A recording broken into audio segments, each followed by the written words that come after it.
twalabyeko Shiba erandani n'omukulu abantu singa ne bagamba omukulu yani abasinga ne bagamba yebbaawe tata w'omwana mupakuka n'ebigambo twabibagamba ddi nabagamba nze soogera ku mukwano gwange gwe nali njogedde ku mukwano gwe babalaga wali oyogedde ku mukwano gwo ngamba gwe manyi mukwano gwo simumanyi nze mukwano gwange Shiba simwogerako ebyo byonna bye mwalabye oyo ye Shiba tugambe gwe yayimba naye akayimba oyo tata w'omwana oyo ye Shiba eyakuta omwana oyo ye Shiba kalungi yayimba ki somebody was somebody manyi mupala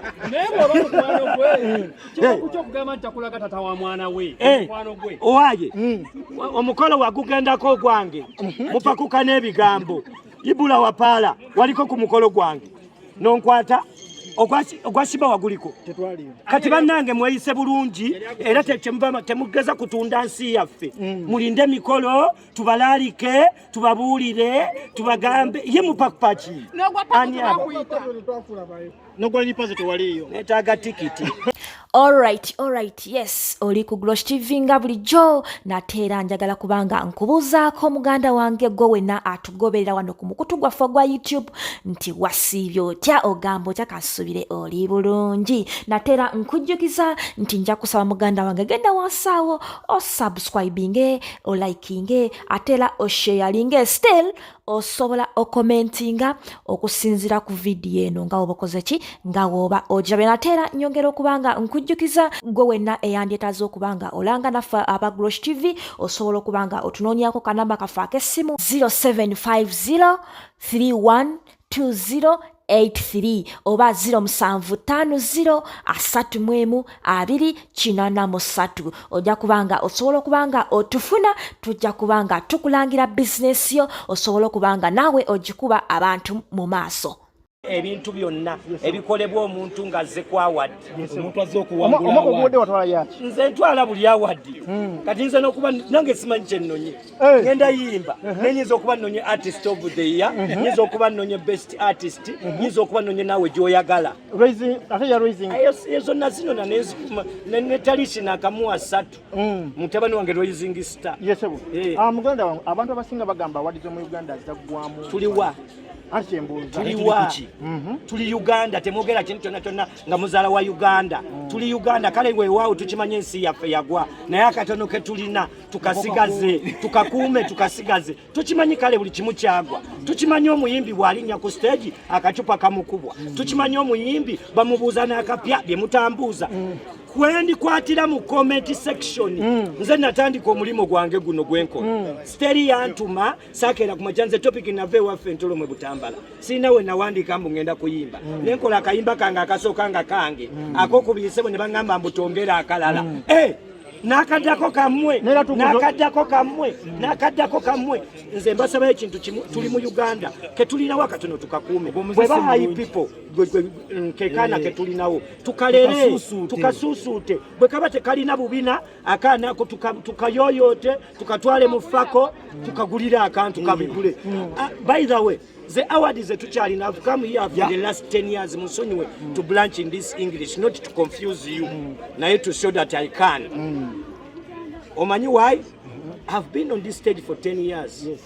on high people, so it's a high level and I think high people are making it. Seboze nalione ku mulembe gwa Pam Award era benali nabo mbasibalaba era naawe otyamuko era nange ntyamuko embasira ng'ate ku mulembe guno kwendiyera sebo obodo yogera ku music wa Uganda awe nyini omukulu Eddie Kenzo bamunominated mu Grammy Awards nga temuteekayo post babingambye byonna namuterayo buli kimu nako wabukoyi nabivaako buvinga bonogamba tubite ebyo tubireke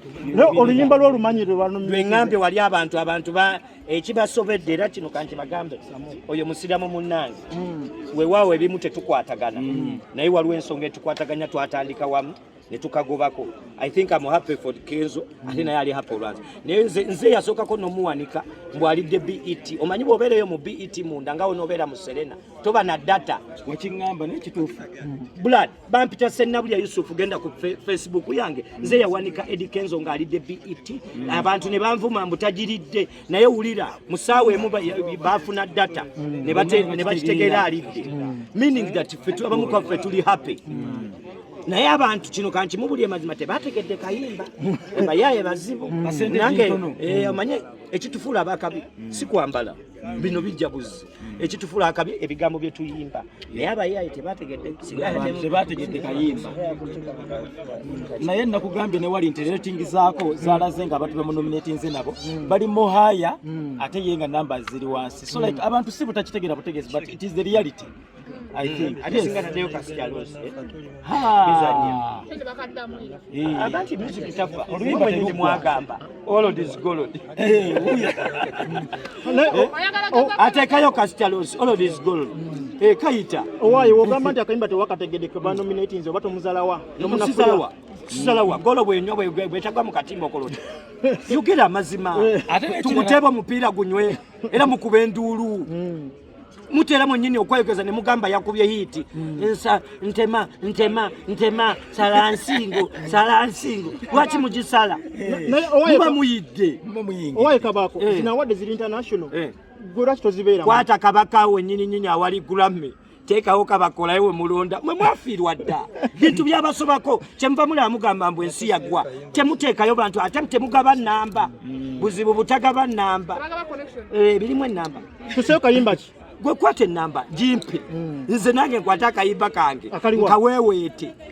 gwe konna oba gwe wabisuubira mb'oliba olindabako iwe nteeka yako kiba kibisikateekangayo bwenteekayo nanfuka temukalinyamu mutuwe enamba buzibu waŋŋamba epasi oyo yaŋŋamba ajja kubba enamba ajibbe epasi benamba kwato simu ya muntu jaji epasi ate cyane munyambako yayiga hacking haka epasi hacking simu tubbe namba za simanya BET tuve kwa people tudde ku BET tusibire wali kuba bya namba bali balina baluganda balina kubanga bekyaba beyagala olaba nnono gwe nakyayani gwe wanda beko nga netondera dumuna gwe buli omu gwokyawa gwoyagala gwokyawa gwota kwata ate kirala wano wetulaga munyoze mikwano gyammwe buli omu akume mukwano gwe tewesiba ku mukwano gwa muntu gwebeera ne mukwano gwe buli omu abeere ne mukwano gwe ate manya mukwano gwo kya bbeeyi ojja kuddawo otambule nga tolina mukwano gwo era lwaki fiiki bonna fiiki mukwano gwange diri pazo agenda tunoonya alajjukira esimu kati twafuna 17 lwaliviire koboko akasemba yakange owaye akasemba yakange twalabyeko shiba erandani n'omukulu omukulu yani abasinga ne bagamba yebbaawe yetata w'omwana mupakuka n'ebigambo twabibagamba ddi nabagamba nze soogera ku mukwano gwange gwe nali njogedde ku mukwano gwe wali oyogedde ku mukwano gwo ŋŋamba gwe manyi mukwano gwo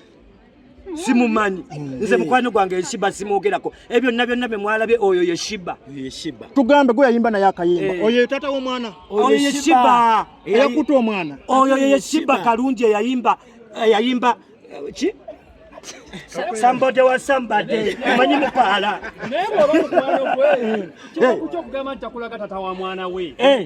Owaye. Omukolo wagugendako gwange. Mupakuka n'ebigambo. Ibula wapaala. Waliko ku mukolo gwange. Nonkwata. Ogwasiba waguliko. Kati bannange mweyise bulungi era temugeza kutunda nsi yaffe. Mulinde mikolo, tubalaalike, tubabuulire, tubagambe ye mupakupaki. Nogwa lipaze tewaliyo. Netaaga tikiti.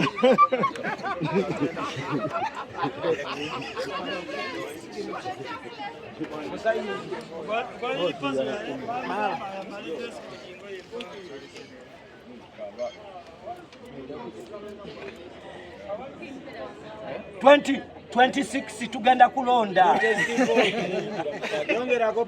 Abajja kajjako. Kamba tereka akagamba aka. Kamu kebayita genero. Ajja kulonda kolo. Naye nga temwera bita 2 mu muche. Kasente. Nende kusambe bano.